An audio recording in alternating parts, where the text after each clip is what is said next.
రైతులకు తీపి కబురు అందించింది తెలంగాణ ప్రభుత్వం. గత డిసెంబర్ 9 కంటే ముందు తీసుకున్న రుణాలను మాఫీ చేస్తున్నట్టుగా ప్రకటించారు సీఎం రేవంత్.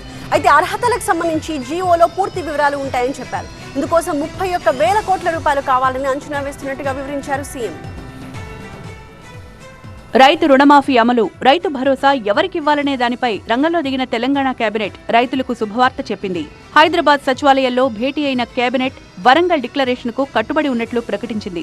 రైతులకు 2 లక్షల రూపాయల వరకు రుణమాఫీ చేస్తున్నట్లు ప్రకటించారు సీఎం రేవంత్ రెడ్డి. ఈ మంత్రివర్గంలో ఇచ్చిన మాట ప్రకారం 2 లక్షల రూపాయల రైతు రుణమాఫీ చేయాలి అని వివిధ బ్యాంకులలో ఉన్న రుణాలకు సంబంధించిన వివరాలు సేకరించి వాటన్నిటిని క్రోడీకరించి ఆ రైతు రుణమాఫీ చెయ్యాలి అని మేము నిర్ణయం తీసుకున్నాం. ఈ రుణాలు మాఫీ చేయడానికి దాదాపుగా 31,000 కోట్ల రూపాయలు అవసరం అవుతున్నది. గత ప్రభుత్వం మొదటి దఫాలో 16,000 కోట్లు, రెండో దఫాలో 12,000 కోట్ల రూపాయలు రుణమాఫీ చేసిందన్న సీఎం రేవంత్ రెడ్డి ఆ తర్వాత 2018 డిసెంబర్ 12 నుంచి రైతులు తీసుకున్న రుణాలు తమ ప్రభుత్వం మాఫీ చేస్తుందని ప్రకటించారు.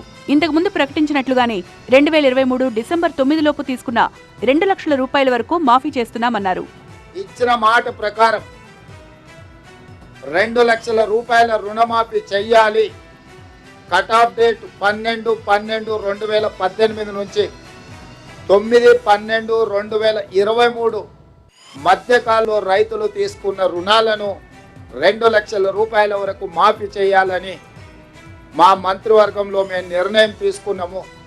ఇదంతా ఇలా ఉంటే రైతు భరోసా ఎవరికివ్వాలనే విషయంలో కసరత్తు చేస్తున్నామన్నారు సీఎం. ఇందుకోసం మంత్రులు భట్టి విక్రమార్క నేతృత్వంలో కమిటీ వేస్తున్నట్లు ప్రకటించారు. సభ్యులుగా మంత్రుల తుమ్మల నాగేశ్వరరావు, శ్రీధర్ బాబు, పొంగులేటి శ్రీనివాస్ ఉంటారు. రైతు సంఘాలు, రాజకీయ పార్టీలు సహా వివిధ వర్గాల నుంచి అభిప్రాయ సేకరణ చేపట్టి జూలై 15 లోపు నివేదికివ్వాలని కమిటీకి గడువు విధించారు. సబ్ కమిటీ నివేదికపై అసెంబ్లీలో చర్చించి పారదర్శకంగా రైతు భరోసా అమలు చేస్తామన్నారు. రైతు భరోసా నిధులు ఖాతాలో పడాలన్న ఆలోచనతోనే మా మంత్రివర్గము స్టేక్ హోల్డర్స్ అందరితో చర్చించడానికి ఒక నివేదికను తయారు చేయడానికి మంత్రివర్గ ఉపసంఘాన్ని నియమించినము. దానికి ఆర్థిక మంత్రిగా, ఉప ముఖ్యమంత్రిగా ఉన్న భట్టి విక్రమార్క గారు నాయకత్వం వహిస్తారు.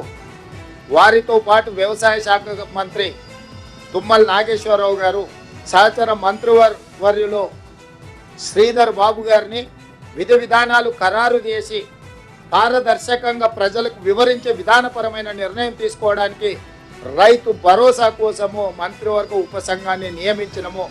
రుణమాఫీ కోసం నిధులు ఎలా సేకరిస్తున్నారంటే ఆ విషయం ఆర్థిక మంత్రి భట్టి విక్రమార్క చూసుకుంటారన్నారు సీఎం. పాలనకు సంబంధించిన విషయాల్లో మీడియా తమకు తెలిసిన సమాచారాన్ని రాయకుండా ఏవైనా సందేహాలుంటే మంత్రులు శ్రీధర్ బాబు, పొంగులేటి శ్రీనివాసరెడ్డి నుంచి వివరాలు తీసుకోవాలి అన్నారు. 2 మంత్రులు మీడియాకి ఎప్పుడూ అందుబాటులో ఉంటారని సీఎం రేవంత్ రెడ్డి స్పష్టం చేశారు.